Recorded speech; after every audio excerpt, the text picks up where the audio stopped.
नमस्कार, आप देख रहे हैं वीके न्यूज। मैं आपसे एक खबर पर संवाद करूं इससे पहले इस तस्वीर को जरा गौर से देखिए।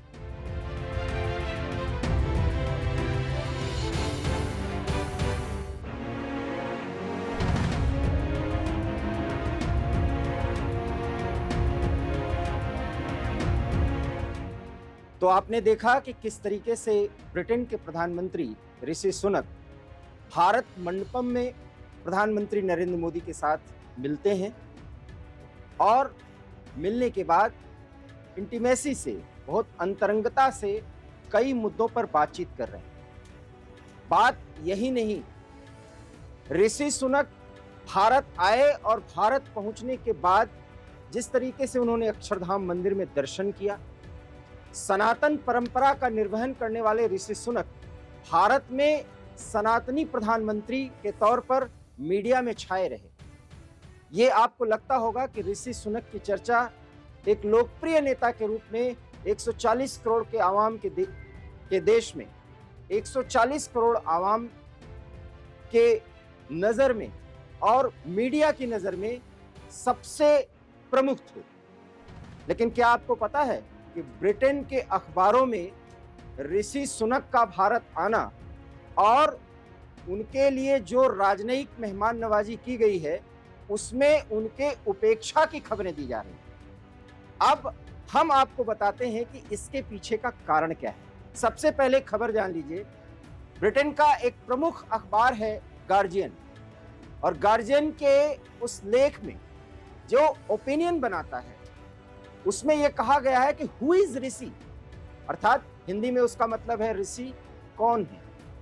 उसके आगे उसमें लिखा जाता है कि ब्रिटेन का प्रधानमंत्री भारत जाता है, उसको अमेरिका के राष्ट्रपति की तुलना में कोई महत्व ही नहीं मिलता। अब आपको हम हिंदी में वो अंग्रेजी में लिखे हुए भाव को समझाने की कोशिश कर रहे हैं, बताने की कोशिश कर रहे हैं, जो गार्जियन के लेख में ओपिनियन के तहत लिखा गया।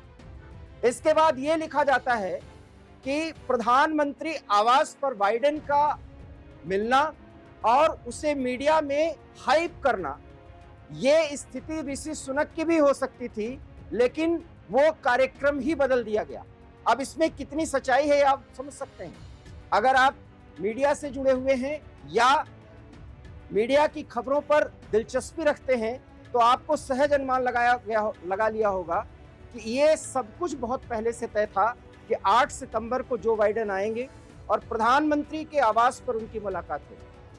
लेकिन अखबार ने कहा कि आनन फानन में, यह शब्द यूज किया गया है, आनन फानन में ऋषि सुनक का कार्यक्रम ही बदल दिया गया और उसको टाल करके भारत मंडपम के एक कक्ष में उनको बुला करके उनसे प्रधानमंत्री नरेंद्र मोदी ने बातचीत की, और यह जानबूझ करके कराया गया। यह भी अखबार का दावा है ओपिनियन के तहत। दूसरी बात यह कही गई कि पूरे दिल्ली में लॉकडाउन की स्थिति थी। अगर आप दिल्ली के रहने वाले हैं या भारत के रहने वाले हैं या पूरे दुनिया की मीडिया यहां इकट्ठा थी, लॉकडाउन जैसा कुछ भी माहौल न तो था, ना आधिकारिक घोषणा थी।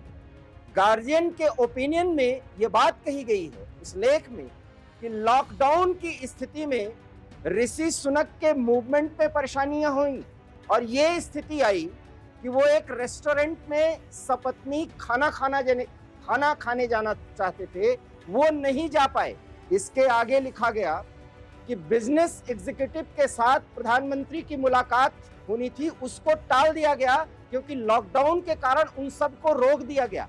अर्थात अब आप समझ सकते होंगे कि गार्जियन अखबार में यह लिखा गया है कि ब्रिटेन के प्रधानमंत्री जो अपने आप को भारत का दामाद कहने, हिंदू और हिंदुत्व सनातनी प्रधानमंत्री के तौर पर गौरवान्वित महसूस कर रहे थे जब वो ये बता रहे थे, लेकिन उनका ये दौरा पूरी तरीके से असफल रहा है और उनको अमेरिका के मुकाबले कोई तरजीह ही नहीं दी गई। ओपिनियन के जो भाव थे मैंने आसान शब्दों में आपको बताया। अब आप समझिए कि ऐसा गार्जियन अखबार में लिखा क्यों गया। जैसा कि आप जानते होंगे कि भारत में दशकों से अगर किसी खबर की पुष्टि करनी होती है या ओपिनियन के तहत उस पर कोई विचार जानना होता है तो अक्सर आप बीबीसी की खबरों पर बहुत नजर गड़ाते हैं। ये उसी कैटेगरी का गार्डियन अखबार है और वहां पर लेफ्ट लिबरल गैंग का कोई भी लेख लिखने वाला व्यक्ति अगर लिखेगा तो यही लिख सकता है जो लिखा गया, जबकि हम आपको बार बार वो तस्वीरें दिखा रहे हैं और वो तस्वीरें जो पिछले 48 से 72 घंटों में सबसे ज्यादा वायरल हुई है, भारत में सबसे ज्यादा चर्चा हुई है और सबसे ज्यादा तारीफ हुई है, तो वो थी ऋषि सुनक की। और खास करके जब सनातन की बात आई, हिंदुत्व की बात आई, तब देश की मीडिया ने ऋषि सुनक को एक उदाहरण के तौर पर प्रस्तुत किया।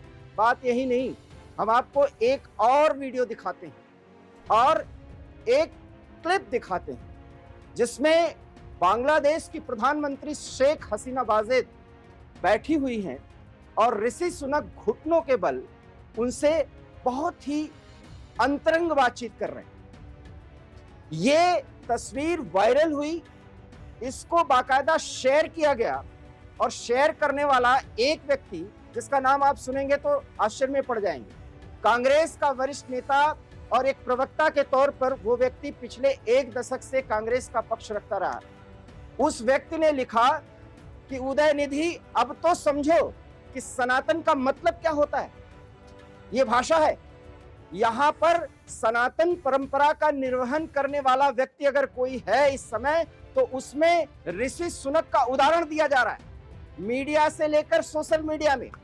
और ब्रिटेन का एक अखबार गार्डियन जिसका आपने जिक्र सुना, वो पूरी दुनिया में अपने लेखों के लिए, अपने राय अर्थात ओपिनियन के लिए जाना जाता है।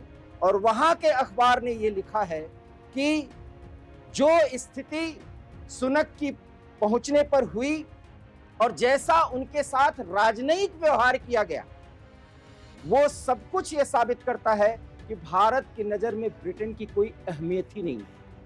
अब आप देखिए ओपिनियन बनाया क्या जा रहा है। हालांकि इस ओपिनियन में कोई ऐसा भाव नहीं है कि अब भारत और ब्रिटेन के संबंध सिर्फ एक लेख से खत्म हो जाए। बदली हुई परिस्थितियों में भारत और ब्रिटेन के संबंध किस तरह से आगे जाएंगे वो कई ऐसी घोषणाओं में साबित हो जाता है।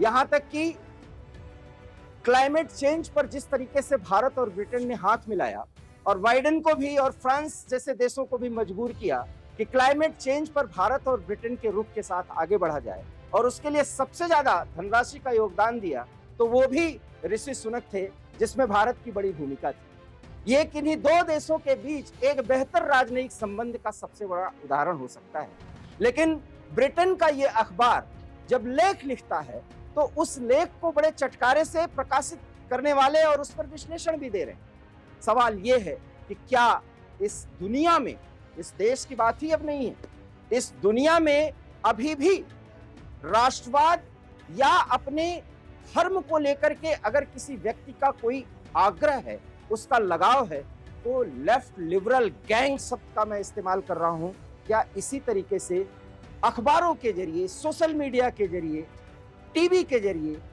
वो राय बनाता रहेगा, ओपिनियन बनाता रहेगा और उस ओपिनियन को हमारी युवा पीढ़ी मानती रहेगी। हमने पहले भी जिक्र किया था कि आज भी पूरी दुनिया के मीडिया में जब ये कहा जाता है, नए बच्चों को सिखाया जाता है, तो वो खबर जानने के लिए बीबीसी का हवाला देते हैं।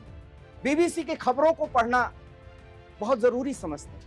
लेकिन ये ट्रेंड लगता है समय आने के साथ बदलेगा, क्योंकि गार्जियन जैसे अखबार में 2 खबरें जो पूरी तरह से भ्रामक हैं और झूठी हैं और जो प्रमाणित हैं और प्रमाण के साथ आपको दिखाई और बताई जा सकती हैं, जिसमें जो बाइडेन का जो कार्यक्रम था वो पहले से तय था, ऋषि सुनक के साथ प्रधानमंत्री नरेंद्र मोदी के कार्यक्रम का मिलने का कार्यक्रम वो पहले से तय था, लेकिन उसमें यह बताया जा रहा है कि बाइडेन ऋषि सुनक के बाद भारत पहुंचे और उसके पहले अगर चाहते तो प्रधानमंत्री उनसे अपने आवास पे मिल सकते थे, लेकिन उन्होंने समय ही नहीं दिया।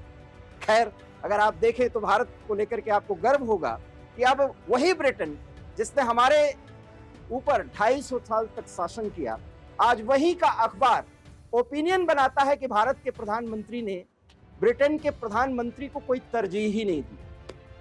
लेकिन हम ऐसा नहीं मानते, क्योंकि ब्रिटेन हमारा रणनीतिक सहयोगी है और बदले हुई परिस्थितियों में आप जान भी सकते हैं, आर्थिक और सामाजिक रूप से अगर देखा जाए तो हम दुनिया के पायदान पर क्रमशः 5वें 6वें स्थान पर हैं। और ये भी भारत की एक बड़ी उपलब्धि है कि जिसने हमारे ऊपर 250 साल शासन किया, वो देश आज आर्थिक विकास की रफ्तार में हमसे एक पायदान नीचे है। लेकिन ये दौर चलता रहता है, आर्थिक विकास के पैमाने और पहिया बदलता, धुरी बदलती रहती है। लेकिन इस तरीके से अखबारों का ओपिनियन बनाना और उस ओपिनियन के आधार पर पूरी दुनिया में उसका विश्लेषण होना, शायद अब ये दौर रुक जाएगा, क्योंकि सोशल मीडिया के जमाने में अब ऐसे ऐसे दृश्य और ऐसी खबरें आप देख सकते हैं जिसमें सच सामने आ जाएगा, दूध का दूध और पानी का पानी हो जाएगा। और यही बात दिख सकती है कि किस तरीके से ऋषि सुनक और प्रधानमंत्री नरेंद्र मोदी भारत में मिलते हैं। उनका एक तय कार्यक्रम है, उसके मुताबिक बातचीत होती है। दूसरी बात, इस पूरे G20 शिखर सम्मेलन में दिल्ली में लॉकडाउन जैसी स्थिति नहीं थी। शायद गार्जियन अखबार ने ये भी भ्रामक और गलत खबर दी है और उसके आधार पर भारत और ब्रिटेन के संबंधों और ऋषि सुनक की हनक और उनकी वास्तविक स्थिति का जो वर्णन उन्होंने किया है वो नितांत गलत है। और इस तरीके से जो ओपिनियन बनाया जाता है उस पर हमारा बड़ा सवाल है।